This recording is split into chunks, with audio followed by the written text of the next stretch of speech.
my co-lead scouts. I got Hunter to my right. How you doing today, brother? Good, how are you? Doing good, my boy. Doing good. What's up, Dalen? How you feeling?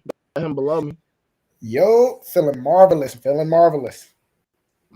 Marvelous on the Tuesday. That's good to hear. Good to hear for sure. We have a lot for you guys today. First of all, just round of applause around the room. This is our first YouTube video. Let's clap it up for that one. I mean, y'all remember when we was on Bleacher Report with it? Well, I was on Bleacher Report with it before we like joined forces or whatever, posting like all 22, arguing with people about film, and now we're here on YouTube. We got our own platform, got our own logo. Like, it's just crazy. It's just crazy to see how far come.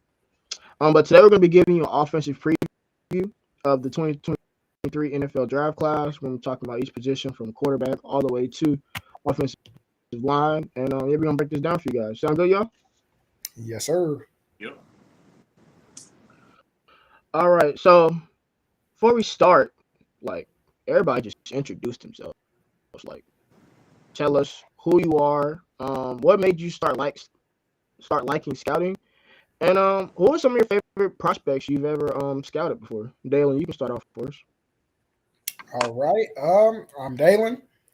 I work with the scout team here at FILMISSART.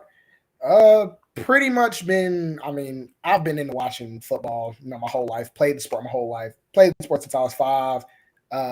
Not to flex, but to flex. State champion, of course. Yeah. The game of football is an amazing game. I love it. I absolutely love it. I didn't really get into scouting like heavy till 2020.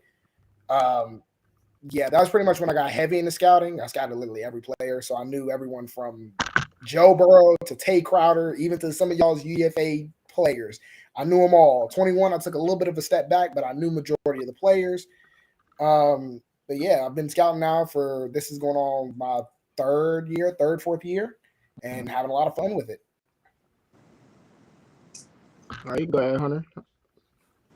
My name's Hunter. I'm also a member of the scout team for FILMISSART. I really started up in 2020. I did a little bit on the side in 2019, but it wasn't big. It was just a couple of names here and there. But, really, my favorite 2 players I've ever scouted was Justin Herbert and Michael Pittman coming out of college. I've always been big on both of them. And then, I just enjoy it. It's definitely a passion of mine that I started picking up more. And obviously we're at this point now where it's as big as ever. Yeah, for sure. For me, really, scouting happened by accident, for real. We were, like I said, we all met on Bleacher Report, and we were all pissed at how the 2020 season was going.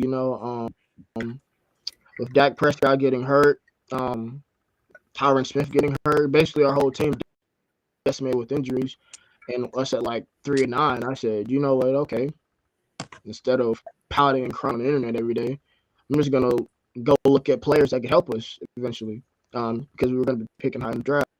And started there. Started looking at guys like, Pat Surtain from Alabama, Caleb Farley from Virginia Tech, J.C. Horn.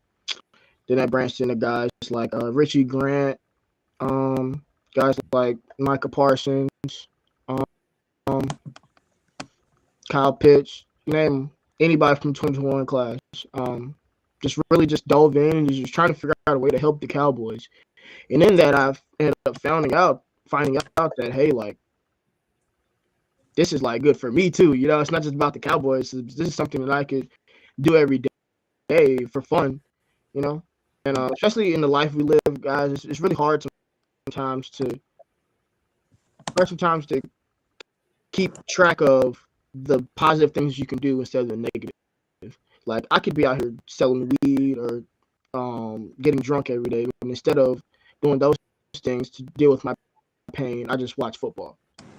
So scouting has a very near and dear place in my heart, and I'm excited to see where it takes all of us, for real. And a couple players that I like that I've scouted before are let's see if I can get some good ones. Man, I really liked in 2022. I really liked Traylon Burks from Arkansas. His film study was a lot of fun for me. Um, also liked Chris Olave too in 2022 as well. So that's just two. I could go on, but I'm trying to keep the flow going here. So yeah, for sure. And thank you guys for sharing that. I already knew it, but thanks for sharing. Appreciate that a lot. So now let's get down to nitty gritty. How do we feel about the 2023 class as a whole, like offense, defense, everything? Like, how do you feel about this 2023 NFL draft class as a whole? Hunter, you can start us off with this one. For this class, I don't think it's as deep as other classes in a lot of areas. Like, for example, the QB position. I think if you look at the edge rushers, the cornerback group, and even the tight end group, I feel like that's probably the deepest of this draft. You could argue running backs, which I could probably give you. I'm iffy on it, but this class is better than last year's, in my opinion. But I also think it's weak in a lot of different areas. That, like, I don't trust the wide receiver position at all in this class. Jalen? At first, I was not a huge fan of this class originally. Now that I've actually started to get down into it, watch the players, I've actually started to appreciate the class a lot. Especially since I'm the main defensive guy. I love cornerbacks. This class, if you're looking for a stud corner, there you're gonna find you one in this class. Edge. If you're looking for safety, there's really only like one, maybe two. You can find you a little gem here and there, but there's really only like two true ones that matter. But even like on the offensive end, running back is really, really deep in this class. I actually somewhat disagree with Hunter. I'm not huge on the receivers. I think the receivers are actually pretty good in this class, but they're all like basically round two down guys. So I can agree with that in that instance. The receivers in this class probably remind me of, I'd say probably 2018 in that sense. They're all like late first round dudes, second round, third round later. You'll find some dudes here, but it's a quality class. Yeah, for sure. For me, I think this class is not like last year. Like last year had a lot of guys with good value for depth, good value to be role players, contributors day one. This class is all about the studs, and then there's a drop off, and then there's everybody else. Like when it comes to the quarterback position, I mean, like Hunter brought up, like it's really, and we'll get into it later, it's really Bryce, CJ, and then everybody else. It's a bunch of 24-year-olds or big potential guys. You know what I'm saying? Like, it's not. Man, I forgot about all the super seniors in this class. Yeah. Everybody's like 24, 25, 26. Yeah. This year that COVID year really helped people. Because there's some people like I love them. We're gonna talk about them, but Hendon Hooker is a 6-year guy. And he's gonna be 25 by the time he plays his first NFL game. Maybe 26 because he's coming off ACL. So, but also for me, I really like the edge rushers, the running backs, and I also disagree with Hunter. I like the receiver class. The way I describe it here is it's like flavored ice cream. You know, you got your vanilla, you got your chocolate, you got your strawberry, you got your 5'10" slot guys, you got your 6'2" physical X guys, you got your 6'1" route runners that can switch positions. You know what I'm saying? So there's just a lot to be had in the wide receiver class, in my opinion. Now, is it as top heavy as it was in like 2020, even last year in 2022? No, but there are some guys that could come in and make an immediate impact in this class for the wide receivers. So yeah, I like the class. I like it a lot. It's got a lot of studs. It's got a lot of guys that also can be developed into studs. That's the best way I would describe it. So yeah, let's keep it going here, and let's go to the most important position on the football field, which is quarterbacks. My first question for us is, how big of a gap is there truly between Bryce and CJ and every other quarterback in this class? We're talking about Bryce Young and CJ Stroud, Bryce Young from Alabama and CJ Stroud from the Ohio State University. Hunter, you can start us off with this one as well. I mean, you look at it, like if we're talking about a healthy Hendon Hooker who doesn't tear his ACL, I think in that percentage, I don't think it's a huge gap. But considering him coming off a torn ACL and how much his draft stock's going to fall because of it, I'm thinking for what I have, it's at least a 2, maybe 2.5 round drop off from Stroud, Young to the Levises, the Richardsons, even the Cameron Wards. Like, it's a massive drop off in my opinion. I mean, it's literally, in my tier list, it's just Bryce Young, CJ Stroud's maybe 2 tiers underneath them. Everyone else is everyone else. They fall in line wherever they fall in line. Hendon Hooker, Richardson, I think they're just projects. Tanner McKee,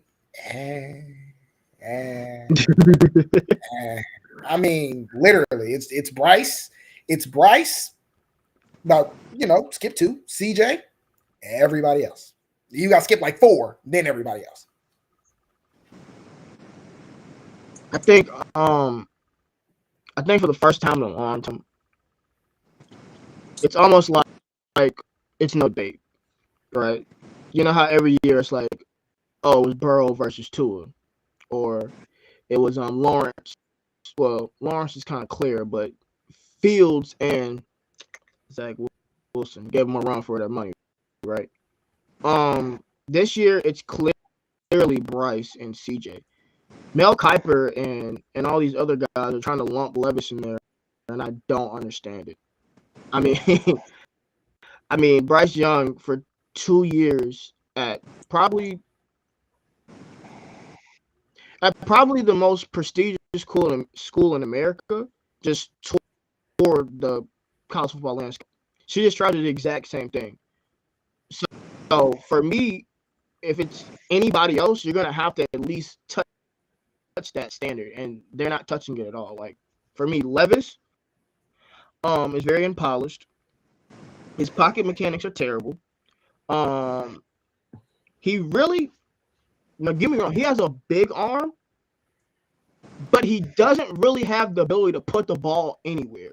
Like, you can have a big arm, you can be able to throw the ball all the way like 80 yards, but it doesn't matter if you can throw the ball 80 yards and it like lands you somewhere. You know what I'm saying? So I just don't really like Levis's toolbox per se. I think he can be developed into a guy, but he's just not that right now. Everybody on this panel feels the same way about Anthony Richardson. I mean, raw athlete, phenomenal, big arm, but he just doesn't know how to play quarterback yet. If you don't know how to play quarterback yet at the college level, how am I going to take you serious as an NFL prospect? I mean, you barely in like 3 or 4 years, you barely were completing 50% of your passes. That's high school. You know what I'm saying? And then you get into the Cameron. I don't even know Cameron Ward's coming out. The Jake Hoyers, the Tanner McKees, the super seniors like Hooker. No, don't get me wrong. Like Hunter said, I love Hendon Hooker, and if he didn't tear his ACL, he would be in this conversation. He would probably be quarterback 3. Locked in. But for right now, it's like we don't know with the ACL, so we'll have to see about that. Speaking of seeing about that, are there any quarterbacks that you guys wish that went back to school that actually declared? Hunter. I mean, not Hunter. Dalen, you can start off with this one. I know who you're gonna say. That's why I got too excited. I mean, I don't.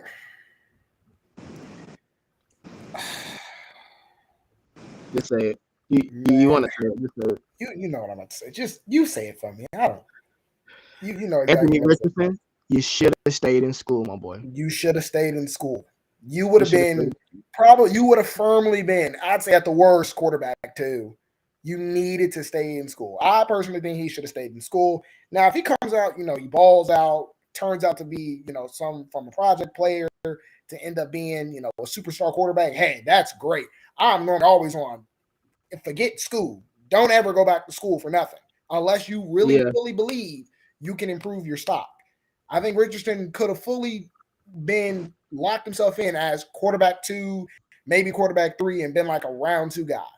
Now he's like teetering between maybe he's a round 1 prospect if someone wants to take a reach on him. Maybe he's a round 4 prospect. We literally don't know. We don't know. He could absolutely get that Willis treatment. Every, He could get the Willis we treatment. all love Malik Willis. And he went in the third round because people just didn't know. You know, he was at Liberty, and with how he's playing right now, you know, it looks like that's turned out to be accurate. I still have my belief in the kid, but he has to be in a system where he's actually wanted. You know what I'm saying? So, but I'm sure, like, what quarterbacks do you think that declared this year should have actually stayed in school?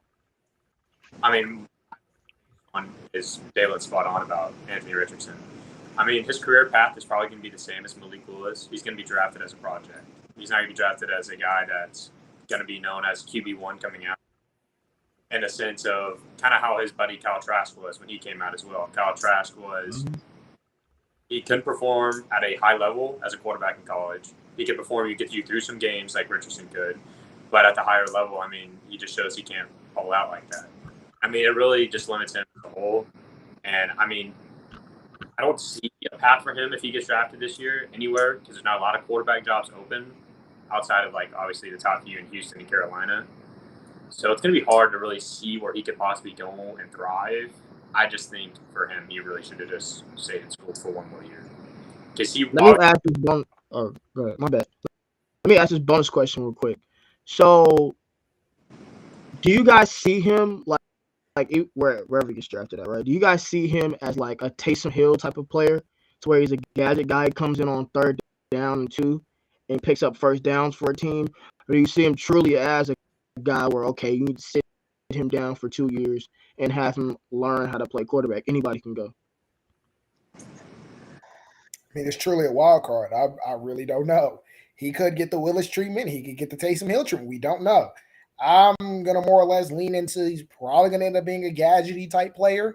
He might end up switching positions and become a gadget player, but we literally don't know. It depends on wherever he goes and if they decide to take that risk and believe in him. I mean, I'm about to look up his measure now. You can go ahead and talk, Hunter, while I'm typing it. I'm about to look up his measures real quick.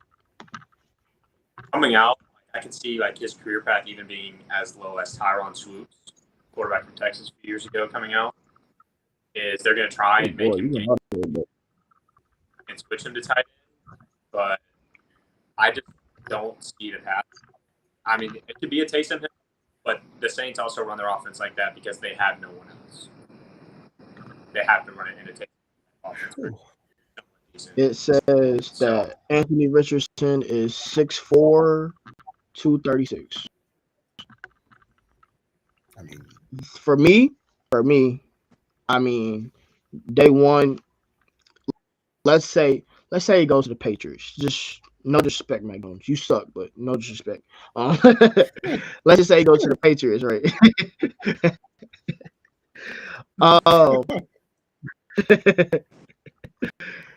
On third down and 4, you can bring in Anthony Richardson, and he can get you 5 yards day one. You know what I'm saying? Yeah. But the problem is, depends on where you draft him for real. Because if we do the New England scenario, what's gonna happen with Mac Jones? You know, or let's just say Seattle. Right? Let's say Seattle picks him in like the third round or something. Right?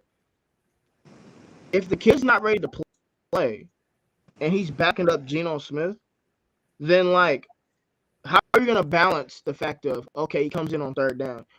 What if Geno gets hurt and the kid has to play?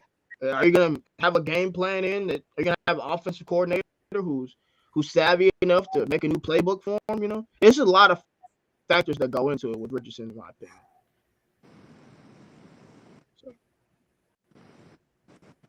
One team I should take a risk on him to really protect is if I'm Kansas City with Andy Reid, I'm taking a shot. If he's there in the third round, Kansas City, you're probably picking around anywhere from 85 to 95. I'm taking Anthony Richardson in that spot. That's Kansas City. I mean, if you want to give Andy another, I guess, type of, hey, we can, line up Pat at receiver, we can line you up at receiver, and go ahead. I don't hate that. I don't hate that at all. Hunter, that's phenomenal, brother. I do not hate that at all. I think that improving your backup position with that type of athleticism, that type of traits, actually helps out everybody. It helps out Patrick Mahomes because Patrick Mahomes could get hurt. We've seen our quarterback, as we're Cowboy fans, by the way, just in case you didn't know, we're Cowboy fans. We've seen Dak Prescott get hurt, and God forbid he gets hurt again. I would love to have a backup who could come in and be serviceable like Cooper Rush, but I would also really love a young guy who we drafted, who we're developing, that can come also help us win. So yeah, Anthony Richardson in Kansas City, and then Andy Reid calling plays for him. Like, what? Could you imagine seeing that in the preseason? By the way, in the preseason, Andy Richardson with the Chiefs. Yeah. My gosh, Yeah, I do know that Andy likes to be up at night, drawing up like 20, 30 extra plays. So I promise you, he can fit maybe a smooth 5 to 10 for him. I promise you. For sure. But now we're getting to the beef. Now we're gonna start arguing like Skip and Shannon. No, I'm just kidding. We are gonna argue. So rank your quarterbacks 1 through 5. Balin, start. Good Lord. Bryce, CJ, don't care. Bryce, come CJ, on. I know it's care. Brother. Let me tell y'all. So I've been scouting for 2023 since August, and they like just started in November. So it'd just be so funny because I like know like all the players, and they just be like, "Who is that?"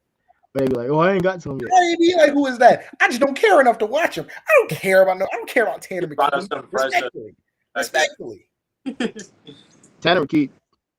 Listen, Tanner McKee's all right. He's all right, but he's not my top 5. Hunter, your top 5. Go. I mean, I've been waiting on this one. I'll start off with 5, and I'll give Hendon Hooker the 5 spot because I still believe in him fully. I just can't take him out of that because I really do believe in him out of any of the other mid-tier quarterbacks in this draft. 4, I'd probably give to Cameron Ward if he does come out. I really like him on film. I still rank him as a probably day 2 pick, but I do like him on film. 3, I'm probably giving it to Anthony Richardson. I just think that he's still worth that shot, kind of like the Malik Willis. He's still worth the prototype shot.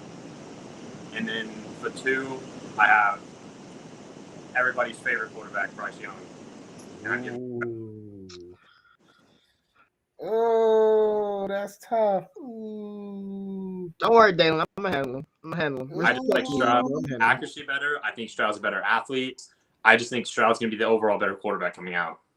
You said what? You said Stroud's a better athlete? I think Stroud's a 10 times better athlete than Bryce Young is. Ooh. All right.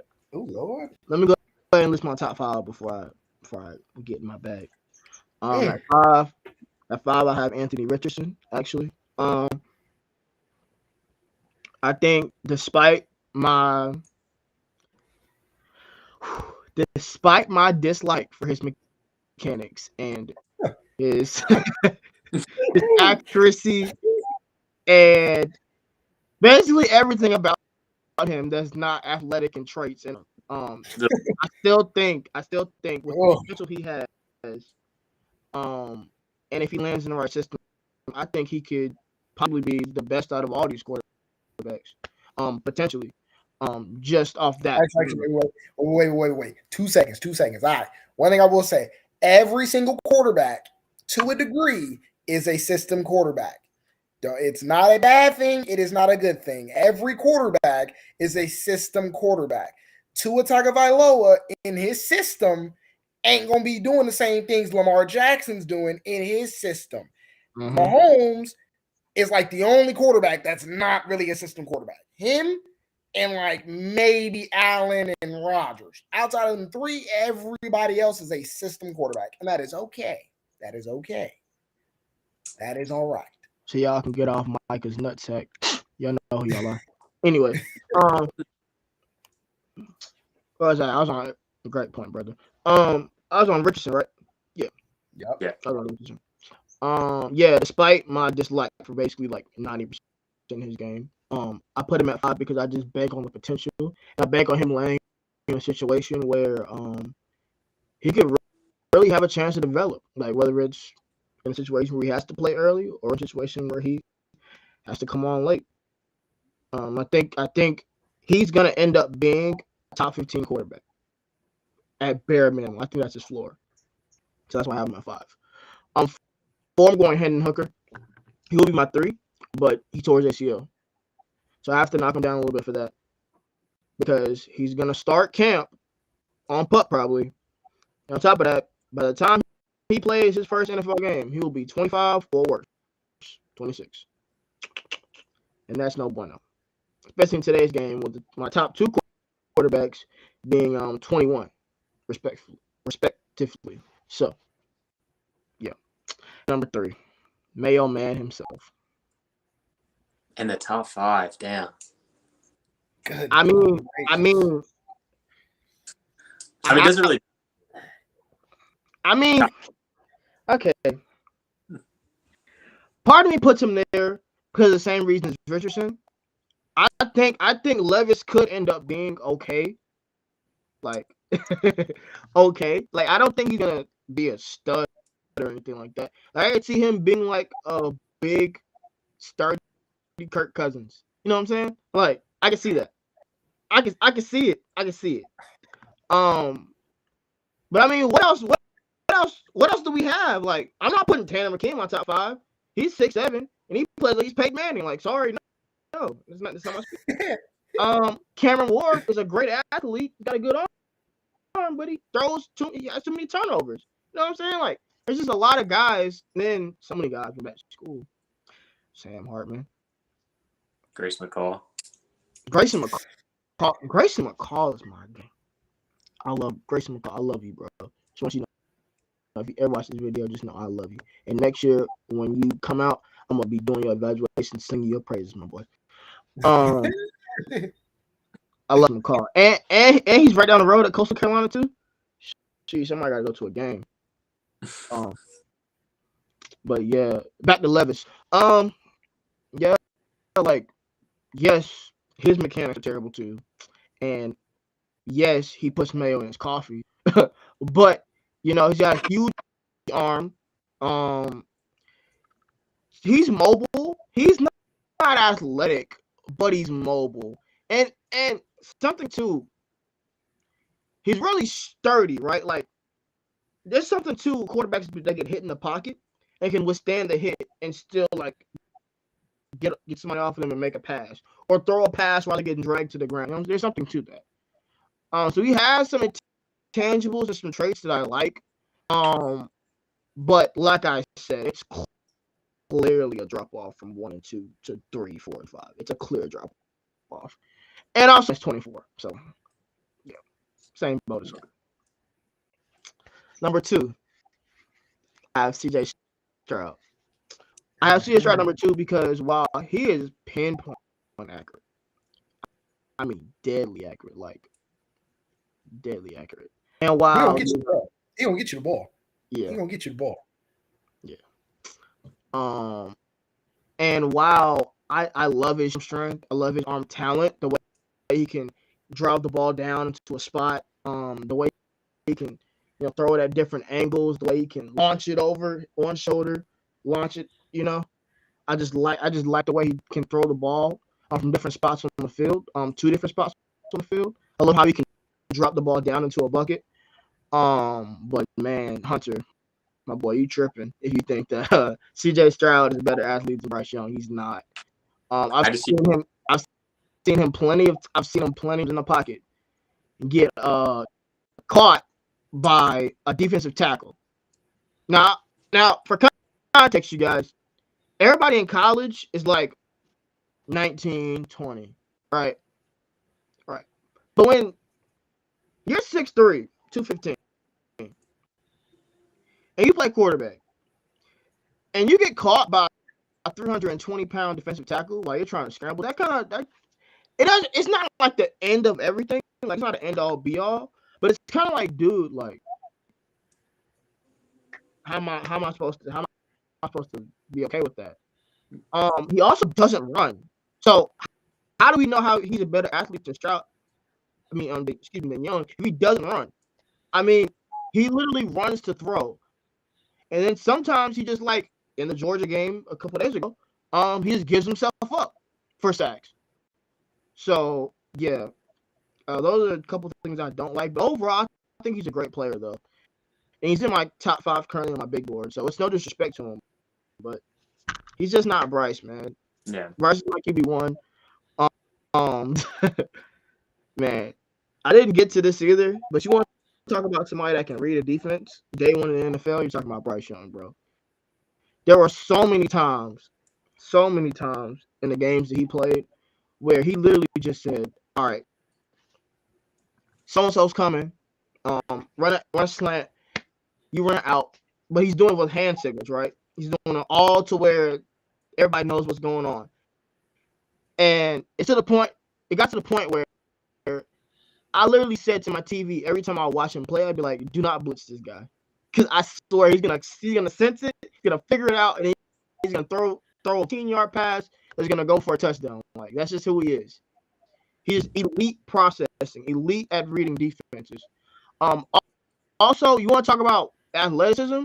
You go watch Bryce this year with probably the worst line that Bama's had in like the past 5 years.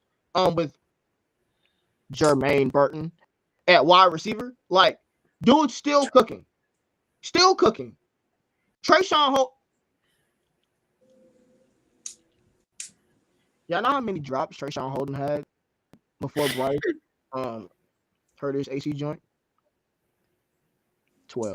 You know how many catches he had? 13. He almost had as many drops as catches. That's insane. Bryce was carrying, indeed. Bryce was carrying that. Sorry, outside of like literally him, Gibbs, and Latu was like, Two pack of ass was what Bama was. I will say the you want to put Young at 1 is when I go back and watch that Tennessee game this past year at Tennessee. At the beginning of that game, Bill O'Brien, and I think the entire game, I think once that second quarter started, Bryce Young started calling plays. It literally looked like it. That first quarter from Bill O'Brien was awful. It was probably the worst offensive play calling I've seen from him all year. And Bryce Young really just took over that game in general. That game, even though they lost, them getting that score to where it was all Bryce Young. It was no one else. It was Bryce. Everything he could. Yes. He did everything he could. The LSU game too. Now, me and Hunter got into this off camera. But that LSU game, the stats don't show it, but the film does, bro. Like, he literally put that team on his back.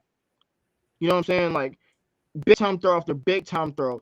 It's to the point, you guys, where Bryce has some of the best missed, like, drop passes thrown on film I've ever seen in my life. Like, he'll ball so perfect, and Jermaine Burton will just, he'll hit Trayshawn Holden right in the chest. Like, it's just crazy. It's just crazy. And also this too, Hunter, because I know we need to get into our banter. So, CJ Stroud is surrounded by a bunch of 5-star receivers. And he has been for his entire career. Now, Bryce was last year, but this year, compared to this year, is like comparing Burger King to whatever is a good burger place to you. Like, you know what I'm saying? Like, Jameson Williams and John Mechie is way better than Jermaine Burton and the Backstreet Boys. Like, come on. Well, I think when I look at Stroud, the reason why I don't use that 5-star wide receiver thing against him is because I've seen him transition from different wide receivers that are still 5-star, don't get me wrong, but his ability to drop it in the bucket, no matter who it is, even if we're going to the tight end group to Jeremy Rucker last year, I mean, his ability to drop it in the bucket was phenomenal. Yeah. And that's kind of why, like, you see the argument from Bryce Young and Mac Jones. Mac Jones, his wide receivers at Alabama made him better.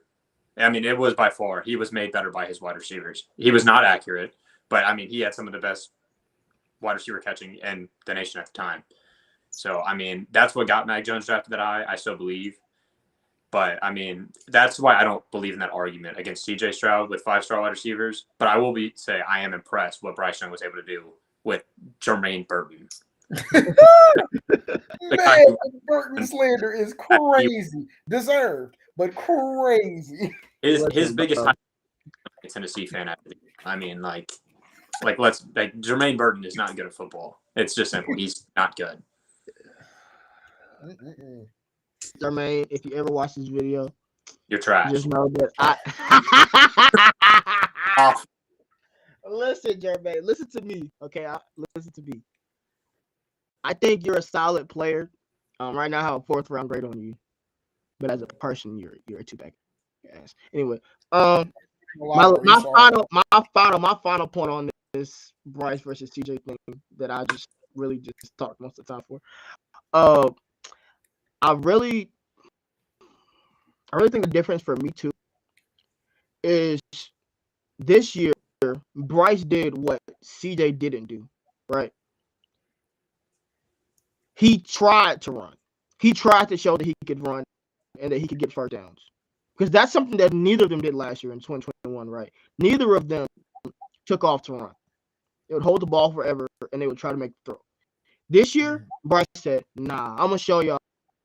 Yeah, I'm 6'1". No, I'm not 6'1". I'm 5'10", but I can boogie. You know what I'm saying?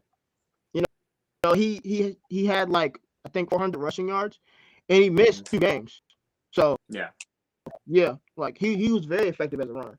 You know what I'm saying? So I was about not using his legs more this year. I mean, there was a bunch of times you would see it. He'd have open lanes to run, and he just wouldn't, and it was disappointing at times.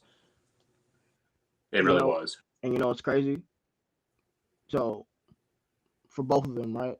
Their last games, Bryce 5 touchdowns, Stroud 4 touchdowns. So and against Georgia, man, like I said in the chat,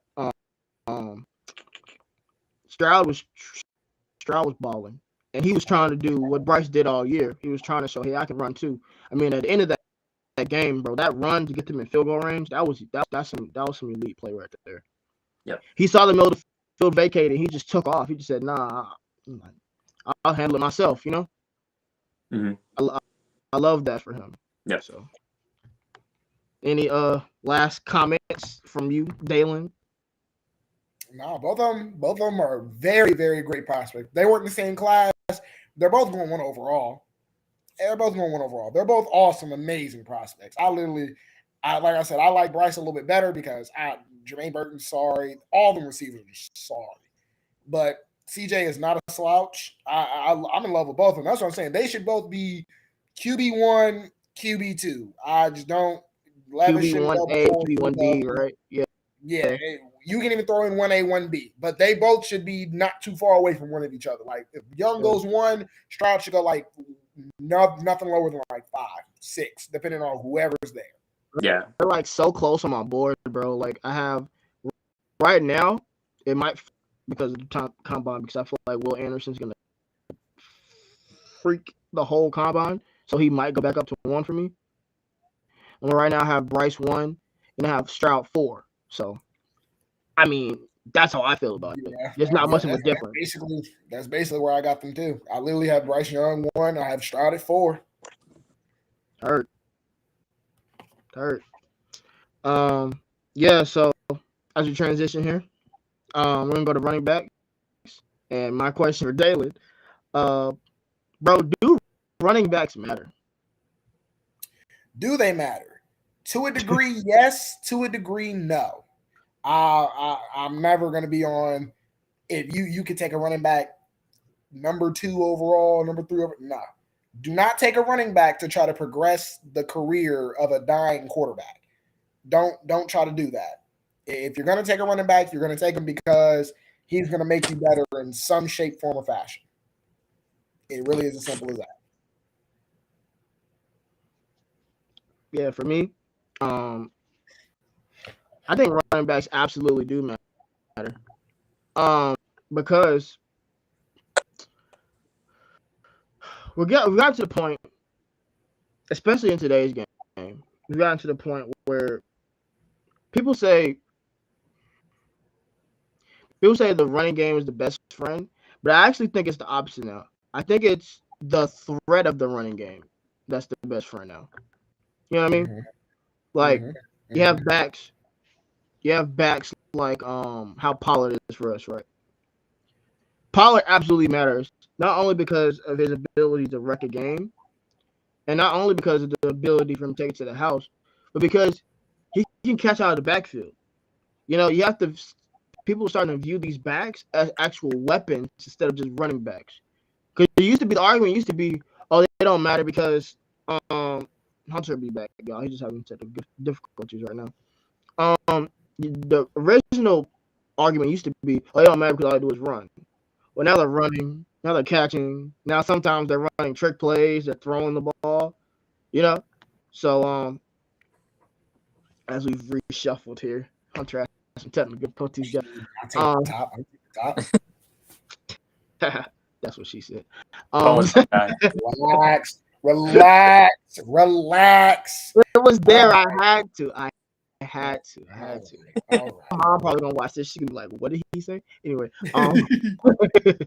But running backs absolutely do matter. I wouldn't centralize my offense around a running back. I want my running back to be I want a balanced offense. I want to be able to run the ball whenever I want to be able to run the ball. I don't want my offense to be Tennessee Derrick Henry. I'm gonna slam Derrick Henry to you 50 times. No. Just like how a team would protect the quarterback and give him an O-line and give him assets and everything, so that way the quarterback isn't one-dimensional. Do it to running back, so the running back doesn't have to be one-dimensional. He's exhausted, worn out because you slammed him into the guard 30 times. How do you feel? Do you feel that running backs matter? I do feel like running backs matter. I like how systems work with them, like how Dalen was saying about Derrick Henry. The difference between Derrick Henry and other running backs is can just eat 300 carries a year and doesn't get affected by it. But we've seen teams reset their team running back focus and it just hasn't worked. Like last year, for example, with Indy, they had the playoffs and it was just run based, and they tried to do it again this year, and they're 4-10-1. You saw do it a couple years ago, and it got with Todd Gurley, and it got him to what they do 3 points. That's it. When you go against teams like the Patriots, those type of run defenses, your system of offense cannot be centralized around a running B. You won't be able to win games. That's why you see the past 10 years, almost every running back is getting paid less than $5 million because that's just not how offense is now. Started with that guy, right? Started with Zeke. After Zeke got paid, really, was it Cook? Did Cook get paid after Zeke, or was it McCaffrey? I think McCaffrey was before Zeke, actually. I'm not for certain, but I know there started a drop off because Aaron Jones did not get the Zeke contract. No. You know what I mean? So that's where we stand on it here at FILMISSART. And none of them dudes were really prime Zeke. Prime Zeke was easily best running back in the league. It was just like Brother Moody says all the time. I blame Jason Garrett for slamming him into Zach Martin and them 300 times a year. No running back besides Derrick Henry can literally handle that. Nobody. And Derrick Henry's built like a tank. He's 6', they say he's 6'3", it's like 6'5", 2, like dang near 270. This dude is built like a tank. Of course he's gonna last compared to Zeke, even though Zeke is a physical style runner. Zeke's just not, his body's not gonna take that. No running back to me should have to take 300 carries up the middle into the guard, up the middle. It's just no. Sure. So as we transition again here, how comfortable, Hunter, are you taking a running back in the first round? If it's not Bijan, I'm not taking one. And it's no slander to Gibbs, because I think Gibbs is going to be an early, say somewhere in the 40 range. But if it's not Bijan, I'm just not. And I think not a full Henry type running back, but you're getting a guy who's going to be close as Henry. And I feel like those are game changers. So you'll still see him go top 5th, but in no shape, way, or form can a team top 8 or 9 draft a running back that high. I just don't think you can do that. Dalen, where do you stand? How early are you comfortable taking a running back? Pretty much, I agree with everything Hunter said. If it ain't Bijan, I ain't doing it. Now, if you took Gibbs in round 1, again, I'm not going to argue with you there. That if you took him in like the high 20s to that like 40 range. He's probably going to go, I'd say at the latest mid 40s. Mid 40s at the latest. You took him in that early 20 range though, you're not going to get an argument against me. I like Gibbs. I like Bijan. I like them both. But if it's really not one of them two, no, I ain't doing it. I'm not doing it. Nope. We're triple threat here because I completely agree. Now I'm comfortable taking Bijan about 15, depending on the circumstance and the team. Like if we get wiped out, I'm comfortable taking 15. That's because I just think Bijan is a stud. You know what I'm saying? Like Bijan is in my top 10 prospects right now, and he probably will stay. I just think he has incredible vision, incredible contact balance. His ability to catch out of backfield and run routes from the receiver positions is very underrated. So I'm more than, and he's no slouch in pass protection. Sorry, I'm a Zeke fan, so pass protection means a lot to me. But he's no slouch there. He's just an all-around back, so I'm comfortable taking 15 on. I think he could have like Ezekiel Elliott or Saquon Barkley type of impact day one. So that's where we're at with him. Gibbs, I'm comfortable taking him from about 22 on. I think he's a special player as well, but I see him as like a Tony Pollard type guy. Like year one, he could come in and be like a spell for somebody and really get busy in the pass game, and then by year three, become that every down guy for a team. Love his ability to catch out the backfield. And do not sleep on him because he can routes better than some receivers in this class as a running back. That tells you all you need to know about him. We'll get more into that because we'll be doing like film breakdowns here of him and a bunch of players. So please stay tuned for that because Gibbs is a very fun study. So yeah, that's about it though. That's about it though. Sean Tucker, second round and on. Etienne from Texas A&M, second round and on. So yeah, that's where I'm at with where I'm comfortable at taking backs in this class. So speaking of Bijan and Zeke and Saquon, where and I'm gonna throw in Najee Harris as well for this question. Where would you rank Bijan amongst some of the top backs that have come out recently? Daly, you can go first on this one. I mean, I'm pretty sure he's pretty comfortably up there with Saquon and Zeke. I think he's pretty comfortably up there. The dude, again, contact balance is amazing. The dude is slick, yet he's strong, and he's not a burner, but he can run. I mean, he's just amazing. I probably like if you were to throw Zeke, Saquon, Najee, Bijan, even let's say you can include Derrick Henry into a prospect, into a class. Kenneth Walker. Yeah, Kenny Walker, if you wanted to, Breece Hall, throw them all into there. I mean, I think Bijan's pretty much ahead of. He's at least I say at the worst RB3. I might even be tempted to put him over Saquon just because. I can't be mad at that.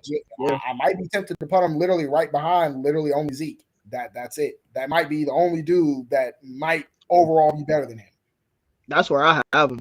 I have him, Zeke, Bijan, Saquon, yeah, Najee. That's where I have it. I think he is the best back prospect to come out since Ezekiel Elliott. So, yeah, that's where I stand on. Hunter, where do you stand? Where would you rank Bijan amongst those other backs that have come out here recently?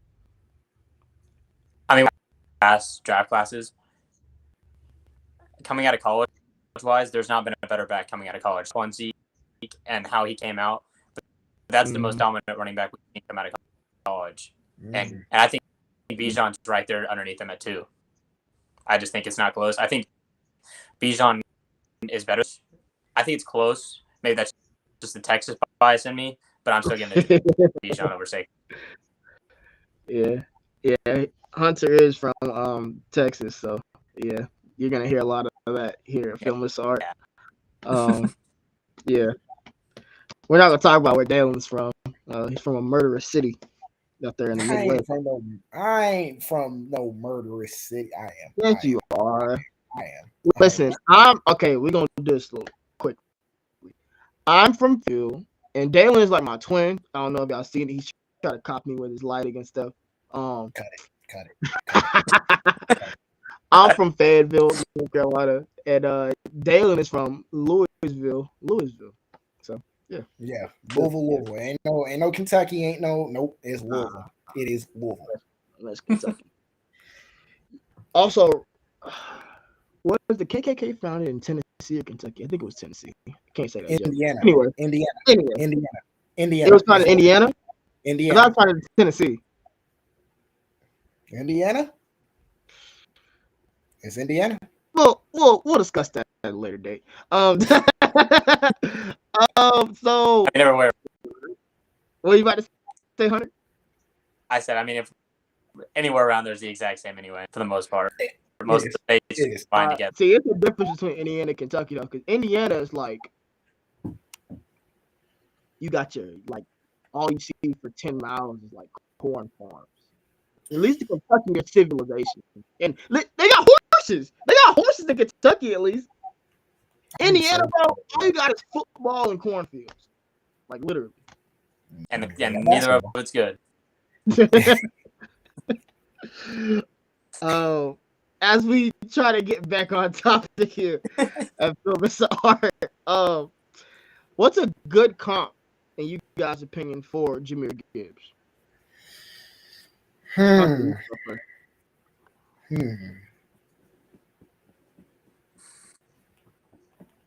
mean, I struggle with this. I struggled for a long time coming up with the comp for him, and really the closest I could get was to a DeAndre Swift with that. I think he's just more of a versatile back than we've seen come out in a few years. Like, I've seen people deep, as bad as this sounds, I've seen people deep as low as right at all coming out. I just think I see a DeAndre Swift prototype in Gibbs. You can go ahead. Yup. I've had a relatively similar comp the whole way. I think I'm gonna stick to it. My Jahmyr Gibbs comp is probably that dude down in Minnesota, Dalvin Cook. I think that's nope. That's been my comp. You was on Kamara. Okay, I said Dalvin first. Now I'm tempted to change it and be like, you know what? We're gonna go Jamal Charles, but I think I'm gonna stick to that. I think that was your first comp. I think Jamal Charles was the first one you said. I wanted to say, because I remember y'all were like Kamara. I'm like, he's way faster than Kamara ever can even imagine to be. Mm-hmm. That's why you have to blend it with another player. So I have three. Like, I'm weird, so I like have three players for Gibbs. So think of a blend of Dalvin Cook, Aaron Jones, and Alvin Kamara. Aaron Jones. The reason I say Alvin Kamara is because of that pass catching ability, right? Like, dude, I'm telling you, Alvin Kamara, when he first came to the league, was just a matchup nightmare. Teams just have to put cornerbacks on him just to stop him. You're gonna probably have to do the same thing with Gibbs in a few years. What are you saying, Hunter? I said that's just because Drew Brees couldn't throw it that far. Drew Brees slander is crazy. Well, that's always all history. You can't be talking about the New Orleans quarterback like that, bro. They don't play about Drew Brees down there, bro. We're talking late 2017, 2018. I mean, it was literally Kamara only and slant routes for a reason. Slant boy. You want to talk about slant boy, Michael Thomas? No, we ain't gonna talk about Michael Thomas. So Aaron Jones, that quickness, right? That quickness to find the hole and knife through it, get that 8 yards is what Gibbs is also known for. His change of direction is insane, y'all. When he finds a hole, if you see the cutback lane, now he's not like Bijan, where he can do multiple cutbacks and keep his balance and his speed. But if he puts his foot in the ground and he's going one way, you're going the other. And he's gone. He's not like Bijan, where you question his speed. You know how fast he is. Gibbs is him as an athlete. So when he starts running, you're not catching him. I don't care if you're a linebacker. I don't care if you're a defensive back. You're not catching him. Forget about it. That's where You I better be throw that in. power. That's where I threw in Jamal Charles. Because remember, now as a youngin, I loved Jamal Charles as a youngin. That dude Yeah. was electric. Anytime he had the ball, any type of space, gone out of here, out of Yeah. here. The dude used to have like thousands of yards and lead the league with like barely any carries because bro was just breaking long run after long run after long. Jamal Charles was a demon, bro. He was a demon. And then I go Dalvin Cook because of the balance, you know, with the ability to catch and pass. Also, Gibbs isn't a physical runner, but he's capable of being physical. You know how Dalvin Cook likes to finish runs? That's somewhat what you get with Gibbs as well. So, yeah, I got a combination of Aaron Jones, Alvin Kamara, and Dalvin Cook for my comp for Jameer Gibbs. And we're going to end the running back portion on this. Phenomenal job, you guys. First of all, this is our first recording, first video. So it's the first thing you're ever going to see from the channel. And I just want to applaud all of us for being almost an hour into this thing and just balling out having fun. So, yeah, I just wanted to say that. For sure. Yeah. Proud of you guys. Proud of myself, too. But we ain't going to talk about that. Who's running back 3 in this class for you guys? Like, who's running back 3? Everybody talks about, it's Bijan and Gibbs. Like, who's y'all's running back 3? Personally, I might go with a wild card. I think I'm gonna go with Devin A-Chain. I think I'm gonna go with Devin A-Chain. I think if you watched that, I don't even remember who they played. If you watch A-Chain's last game, that dude bro, all out. That dude, LSU, that he was feasting. He ate them boys alive at LSU, bro. That last game, you know what's crazy? He had been hurt all year. He rehabbed for like 5 games just to come back and play that final game, and that's what he did. A-Chain is him. He's not my RB3 though. My RB3 is Sean Tucker from Syracuse. I feel that. I think he's all right. You're gonna learn. You guys are gonna learn with me. I'm gonna explain it. Think of AJ Dillon, but he's actually fast and he can actually catch. That's Sean Tucker for you. His contact balance is also insane. I mean, you hit him and he doesn't fall down. He just keeps plodding. Keeps going. And this year specifically, he's put a lot of film out of him catching those swing routes and outflanking them linebackers and taking it to.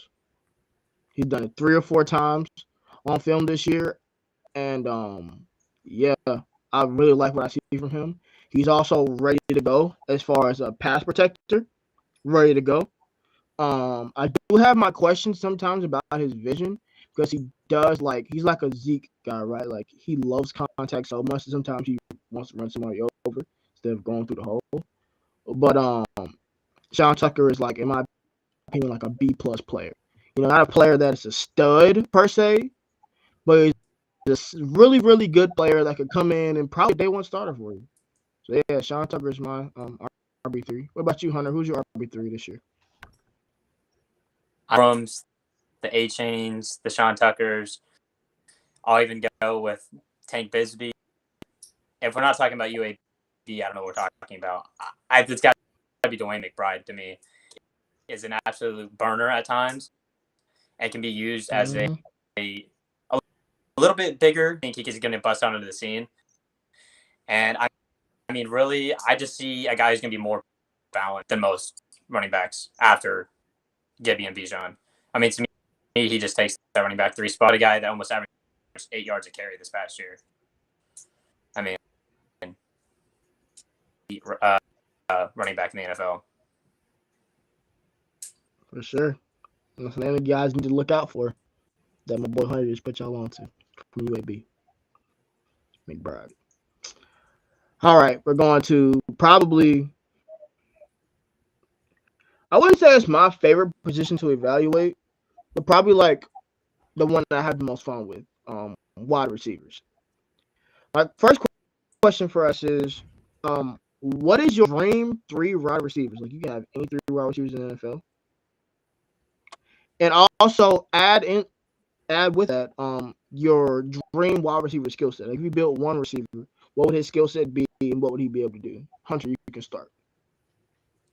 I mean, if we're gonna make like a blend of 3 wide receivers combined, I mean, obviously you got to start with Calvin. I think is like your big wide receiver, and then I'd probably go with, as cliche as it is, probably a Justin Jefferson. You know, as long as he's not lined up next to Jair Alexander. But I mean, it just varies. And then Trayvon Diggs. Trayvon Diggs comes every time he plays him too. So there's that. Oh well, yeah. I mean, he just can't do it against big time corners. And then honestly, because he proved me wrong, I'd probably go with CD Lamb. Those 3 different type of wide receivers mixed into what would be my 3 top wide receivers into the skill set. Do you hear this man, Dalen? That would be. Hey, that's kind of fire. I ain't gonna lie, that's kind of fire. You know, you got your big body, you got your big body route runner that can do yak things. You know, you know, y'all don't understand why I'm looking like this. Me and Hunter both this summer were dogging CeeDee Lamb in our Discord chat. Like, we were like going at his throat, like saying, like, you gotta show us that you're a wide receiver 1. Like, we're not giving you no slack, no excuses. And he's got 1,200 yards right now in 8. 313. Put some respect on Sedarian Lamb's name. 1,300 yards. And I was about 100, bro. He the first receiver to give you 100 catches since Irvin in 95. First Cowboys player since Witten in 2012. Sometimes Lamb doing some 9 scenes since I was 11, and ain't happened for a receiver for us since the Cowboys were Super Bowl contenders, and I wasn't even in the picture.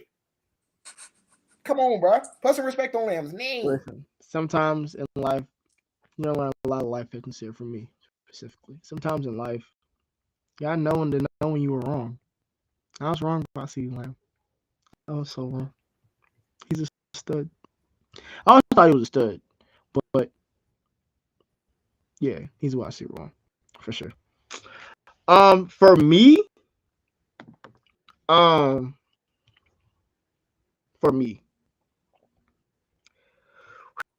this is hard. This is hard because there's so many good receivers, first of all. But if I had to like put my 3 receivers in one, I'd probably say for stars Amari Cooper, because how are you good? Yeah, girls call me in the middle of this. So hey, it's real. Hey, bro, it's real life. It's real life. You know, it's real life. You're all good. Start off with Amari Cooper. I love a route runner. I love somebody that can get open on anybody, any coverage, any corner, off, press. You know what I mean? Doesn't matter. I love a guy that can get open and get separation. I probably also go Stephon Diggs. I love Stephon Diggs after the catch. And I also love the way Stephon Diggs can move around. You know, a lot of receivers in today's game, they only play one spot, right? Stephon Diggs can go anywhere on the field and be effective. And for my third, I gotta go a good one.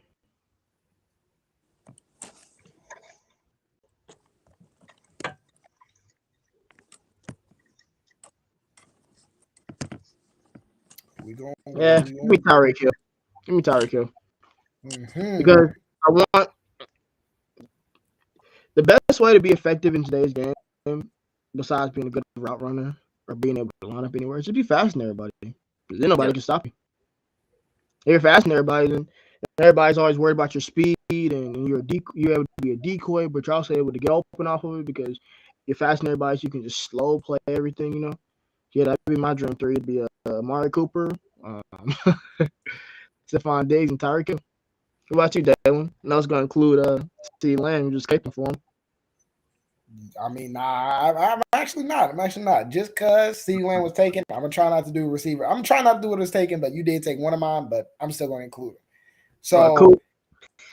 nah, not Coop, not Coop. No. Oh, All right. did? So, Oh wow. so first thing, put some respect on Oni. Just went crazy for 200 plus yards. Mike Evans. Need I love big body 50-50 dude, and he can run downfield. Give me Mike Evans. He went ballistic. Give me to him. Second thing, I love me a route runner. Route runner receivers are always that's my bread and butter. I need me a route runner. Give me Jettis. Jettis is going to separate from everybody and anybody as long as they ain't Jair Alexander and as long as they ain't Trayvon Diggs. But he going to separate from anybody and everybody for the most part. And then wide receiver 3, you know what? Give me a burner that can also do after the catch things. Give me Tyreek Hill. Give me Tyreek Hill. Wouldn't it be only right that we as twins just think the exact same way? It's just the way it's supposed to be. You got to give me Tyreek, bro. I mean, that dude has legit. Oh my God, I'm terrified. He has that legit speed, bro. That's something that speed. That's true speed. I don't like the straight line Henry Ruggs, John Ross. I don't like that straight line speed, bro. That true speed is what Miami got going on with Waddle and Hill. Those two dudes are true speedsters. I'm glad you didn't say his name. I'm glad you didn't say his name. Oh, I am. I'm going to. Oh, I can't wait. I'm waiting for you to introduce it first. I'm waiting for you to introduce it first before I say something. Oh my goodness. Before we get there, talk about that specific player. So how do you guys feel about this class compared wide receivers specifically compared to the previous class of wide receivers? Daily, you can start off with this one. I mean, I still feel like the one of the better, probably even best receiver classes I've seen that I've actually like scouted and seen, and I still think it's 2020. I think just Lamb, Jefferson, Lamb and Jefferson as the big dogs, but you still got like sleeper dudes and even like dudes that were drafting around like the late rounds. Donovan Peoples-Jones is looking very serviceable. Like you had dudes from round 1 to round 7 that were all serviceable receivers that could go get you, at least 600 yards. I just think I think 2020 the deepest and probably going to end up being one of the best classes like ever in terms of receivers. Hunter. I mean, he's right. I mean, obviously you have 2021 with Chase and Waddle, but I mean, it doesn't come close to 2020 when you have, and even guys he didn't list, like guys like IU, Higgins, Pittman. I mean, the list just goes on and on and on. Not the Jalen Ragers or Denzel Mims at the first round, but I mean, every class type of bus, just like the Jerry Judys. But we'll get into that later. But this class, I mean, I just don't think it's better than the last two. I give it to 2019 because 2019's wide receiver class I think was as bad as it gets. But these past two, it doesn't even belong in the same sentence as wide receiver groups. And if I can just give some love to the 2022 class, I mean, these kids are balling out, bro. Olave and Wilson are literally duking it out right now for offensive rookie of the year. Jameson Williams tore his ACL in the championship game a year ago, and now he's helping Detroit get to the playoffs. Even Burks. Burks been hurt all year, but every time Burks played for the Tennessee Titans, he makes a play, and he's had Dookie Sharp's your quarterback all year. So, yeah, this receiver class this past year is pretty good. Yeah, pretty good top to bottom. So it has come time for us to rank our receivers 1 through 5. Dalen, you can start. All righty, 1 through 5. All right, I'm pretty sure we're pretty much going to be all in agreement here. I'm going to start from the top. I'm not one of those. We're going to keep you waiting. Nope. I'm going to start from the top. Wide receiver 1 for me, Jordan Addison. He's been in literally since last year.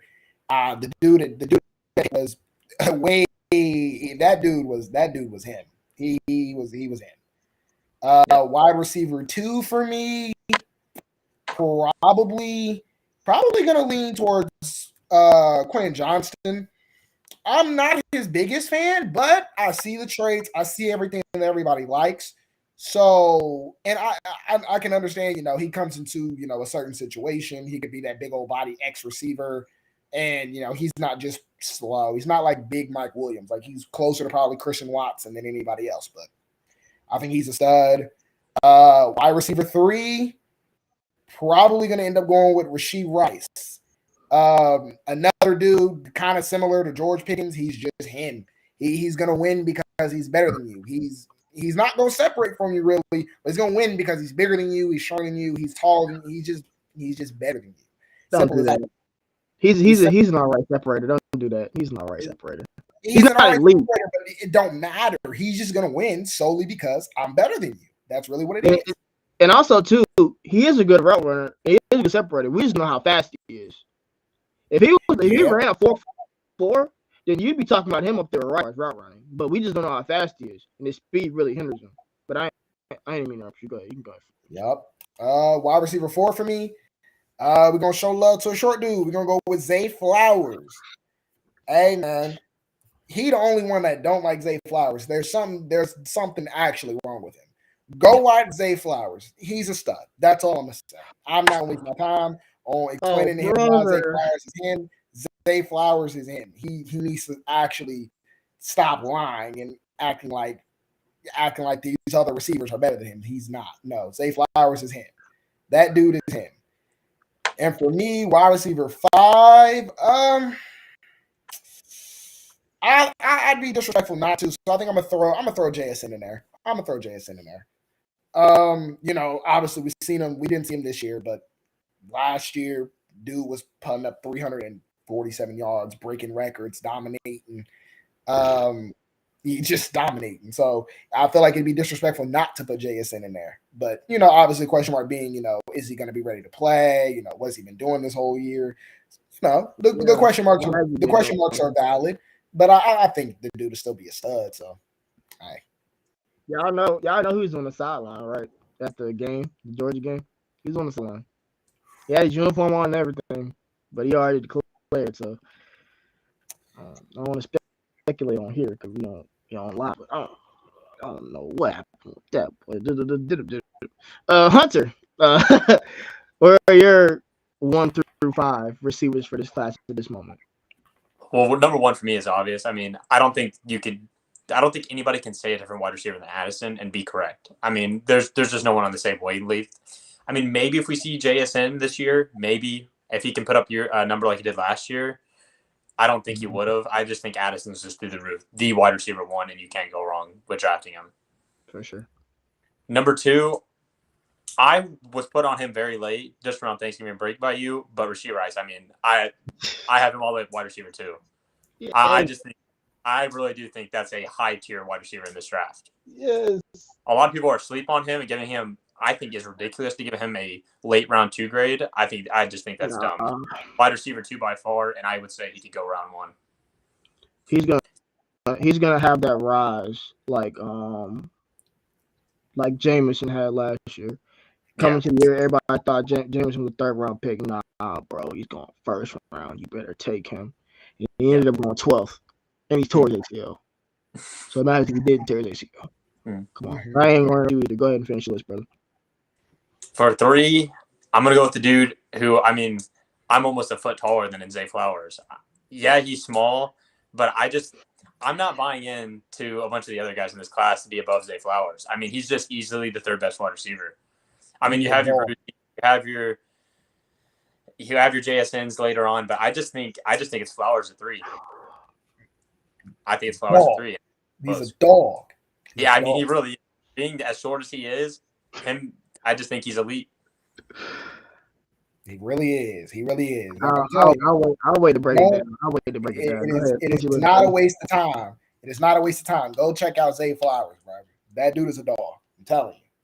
Wide receiver 7. Not even 7. You are tripping. I think he's 7.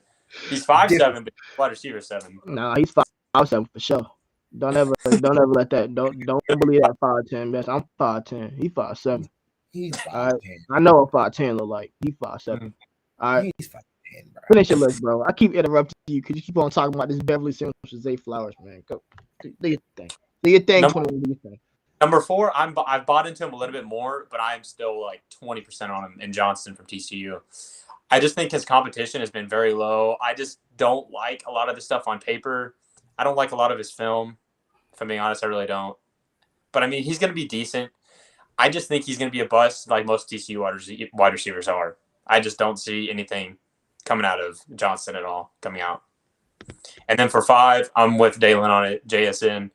It's too disrespectful to take him out of the top 5 for what he's done. I just would have loved to see him play another year to have the argument of him versus Addison leading up to this draft. Yeah, it would have been nice. I switched glasses midstream because I'm getting tired of looking at the buffoonery. Because Zay Flowers is not a top 5 receiver in this class. Yes, he is. Right now. Things could change. You know, we still have the pro days coming up, but nah, he's not a top 5 receiver for me right now. I'm going to start at 5. And I'm going to start with A.T. Perry. Oh my God! Everybody, oh my everybody, God. let me make my case. You I think put Perry there, yo. Yes. Alex, I can't wait, boy. Alex, watch this. Perry over Flowers is questionable to me. Hey, that is questionable. I can respect A.T. Perry though. I can respect A.T. Perry. I do, but let me not over Flowers. Not over Flowers. I ain't preaching. Let me build my case, right? Go ahead. A.T. Perry is 6'5", right? Now Quentin Johnson is 6'4", but A.T. Perry 6'5" run drops better. All right. A.T. Perry is almost just as fast as Quentin Johnson, and he has a better catch radius, and he's been more consistent, I say, over the past 2 years. So give me A.T. Perry over Quentin Johnson. I also think because of his big body, now we got to get real careful when we start comparing 6'5" receivers because the really only cop is like AJ Green, and then you got your guys like Mr. Calvin, the GOAT there. And you can't do that. You can't compare anybody to Calvin Johnson. But what I will say about Perry is one of those 6'5" receivers, just like a Mike Williams. Where it's like he's 6'5", but you don't really worry about him like being one of those guys that's 6'5" and he's gonna be out the league in a few years. No, he's 6'5" and he'll be able to play for a long time because of his route running ability, because of his speed, because of his work ethic. I mean, the dude's improvement from his sophomore year to junior year was insane. And you saw it in the film. So, yeah, A.T. Perry is my number 5. Number 4, I'm going with JSN. JSN number 4 because there's something to people being slot only, right? If you're just a slot, then you're just a slot. But when you're a murderer in the slot, like JSN is, then you're talking different. Like, JSN is a slot menace. Like, I don't care. I don't care. Now to boost JSN, I will say this. Most of the time, I've been able to see through it. Y'all got to see through this, the college schemes. Sometimes they're a little rocky, but sometimes they have them there for a particular reason. Mm-hmm. Jettas was a slot-only dude at LSU because he had Jamar Chase outside of him, and then he had Terrace Marshall right next to him. So basically, he was the best fit at slot. JSN had Garrett Wilson and Chris Olave on the outsides of him. Those two dudes we see are clearly like they're dogs. So he's there for a reason. Let me add this too, brother. JSN is not that fast. I don't know. He might shock you because everybody was saying the same thing about Jettas. Everybody said the same thing. Yeah. When I say not that fast, I mean he's not like Olave and Wilson fast. But two, there was a clip because Olave can play the slot. Oh yeah. Hell, Garrett Wilson can play this too. They put him good. They all three could. It was just. But why? But here's my thing. So we saw Olave and Wilson. So we talked about him specifically. We saw Olave and Wilson switch sides, but we never saw JSN move. You know why? Because he's 5'11". No, he's 5'10", And slot is the best place for him to operate. No, you don't, that's what I was trying to say. Just because you're a slot menace, that doesn't take anything away from you. Being a menace in a slot is cool. Cole Beasley's had a career for a long time. You know, you can be a slot menace and be successful. It's not a slight. It's just you're not. I'm not taking you top 20. I'm not taking JSN top 20 for being only able to give positive production out of the slot. See what I'm saying? So that's why I have him at 4. And you know, we can speculate about it all day, but we don't know why he didn't play this year. He clearly rehabbed and healed from whatever the heck he was dealing with, but he didn't come back. It's because Marvin Harrison was just him. I don't know if it's because he got something going on with Ryan Day. I don't know if CJ Stroud just bullies him off the field. I don't know what's going on, but he didn't come back. So we're gonna wait for the combine and we're gonna have to figure that out. So yeah, Jason's my 4. My 3, it's Rashee Rice. And he's my 3 for a specific reason, because I'm shocked that nobody have who I have at number 2 in their top 5 at all. But I'll get to it in a second. Rashee Rice, I cut his film on for the first time in October, and I instantly fell in love. This guy is 6'2", 205, does everything you at the receiver position, can play the edge, can play slot if you need him to, but really is a good Z. Really sneaky, deceptive route runner, right? Can really create separation, even though I have questions about his speed. Can really create separation at a very, very high level. Like, I wouldn't go elite, but at a very, very high level. His ability to leap up and catch balls that should be uncatchable is crazy. I mean, if you just watch his highlights, he's got some crazy catches in his bag, bro. Like, he can sky over people and do all the things you would expect from a guy who has that type of athleticism. He's good after catch. You know what I'm saying? He's really, really good in the red zone too. He's a red zone threat. And my favorite quality or trait about him is just the way he plays. He plays like he's a menace to society. You know, there's just some guys some people say that I hate the phrase, but say the dog mentality. He plays like he's a menace, bro. He plays like he's a dog. And I just love what I see from him, and I think he's got room to grow. You know? He's got room to grow as well. So, and he's gonna be at the Senior Bowl. So check out Rashee Rice, wide receiver from SMU. He's my wide receiver 3 currently. My receiver 2,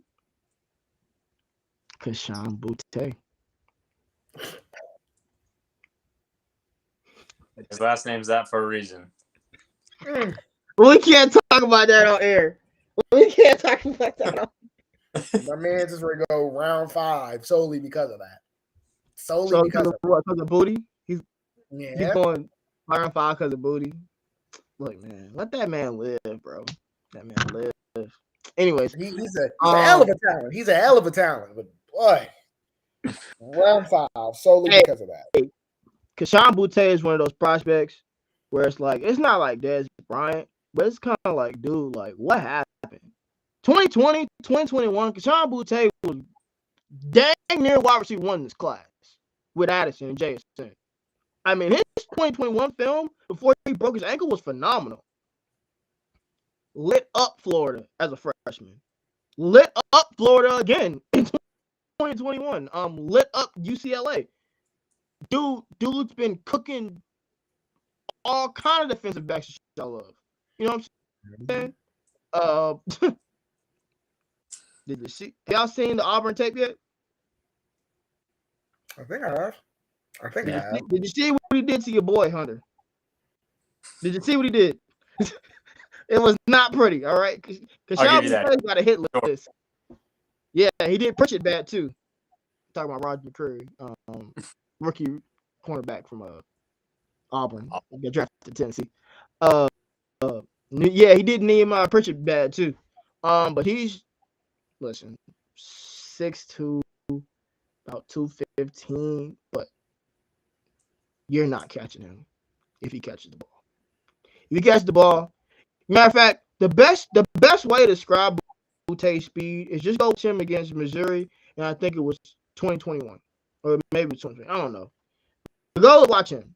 He caught a slant, and I blinked, and he scored a touchdown. I just blinked, and he was gone. Caught the slant, took off his mic, gone. I mean, go watch him. Game breaking speed, bro. Dude is him as an athlete. Go watch him. Go watch the one play he made in a bowl game. Go watch the one play he made. Go watch that one play. Took an end route. Go watch him in the SEC championship game against LSU. I mean, not LSU, against Georgia. Only reason they were in that game is because of Kashawn Butte. Only reason. But let me keep talking about his strengths. Catch radius, insane. It's dang near on Perry's level, and he's 6'2". Yeah. So that's what you need to know. Perry's 6'5", he's got an insane catch radius, and Butte is 3 inches shorter and has about the same one. Mm-hmm. After the forget about it. Route running, forget about it. Now, this year per se, I don't know what happened because they just stopped featuring him. And I don't know if he's got some pictures of Brian Kelly's wife. I don't know what's going on there at all. But like, there's something that's going on. Like did Jaden Daniels like F his girl? Like I don't know what happened. Like there's some because Jaden Daniels did not like throwing to Kashawn Butte. I don't know why, but he just didn't. Like career low in targets, career low in yards. And this is the guy who in 2021 was right there with Drake London before unfortunately he broke his ankle too. Right there for the tops of the Bolitnikoff Award list. You know what I'm saying? This dude, this is a proven guy. So it's just question with that though about why his numbers are so low. I mean, he was playing with Jaden Daniels at QB. This is the reason why his numbers were as low as they are. I mean, I wasn't gonna go there. I wasn't gonna go there. I was trying to save face. I'm gonna just say Jaden Daniels and the freaking Jaden coach. Jaden Daniels and the coach, bro. They just I don't know. But the talent's there, the potential's there, the ability's there. But we just that character though. Cause the situation, y'all can look that up. We ain't talking about that here. We ain't talking about that here. We're talking about other places though. Yeah. Because there was a thing where they lost against Florida State and he like deleted all the pictures of LSU off his Instagram and stuff like that. So you just gotta figure that out. You gotta figure, I see. It's like the George Pickens thing. It's not like too bad. You just gotta check him out, make sure he's straight up here mentally, you know, with his mental and everything. But talent alone, wide receiver 2. And in my opinion, it ain't close. And wide receiver 1, as we wrap this up for receivers, is Jordan Addison. And yeah, forget about it. You don't have to explain. I mean, we know there's nothing to explain. Elite route runner. You want to talk about catch radius for a guy who's 6'2", built like Devontae Smith? Forget about it. You want to talk about somebody who's got a hit list? I mean, nobody in the Pac-12 would guard him. Not even Clark Phillips. And Clark Phillips is a freaking stud. And he couldn't do anything with him. Rajon Wright couldn't do anything with him. So, yeah. Christian Gonzalez had a very questionable day against USC. It was very questionable. Yeah, it's simply because Addison is him. And if any of you draft pundits come on here or come on wherever y'all go on talking about Addison isn't, I'm coming for you. Addison's wide receiver 1, and it's not close. You're tripping. You're tripping. Addison's wide receiver 1. There's no discussion. There's no that dude's wide receiver 1. Talk about. Sure, his numbers are down from obviously from USC to Pitt, but just watch him at Pitt then. Go watch him at Pitt. I mean, just watch Pitt tape. Like he made Kenny Pickett.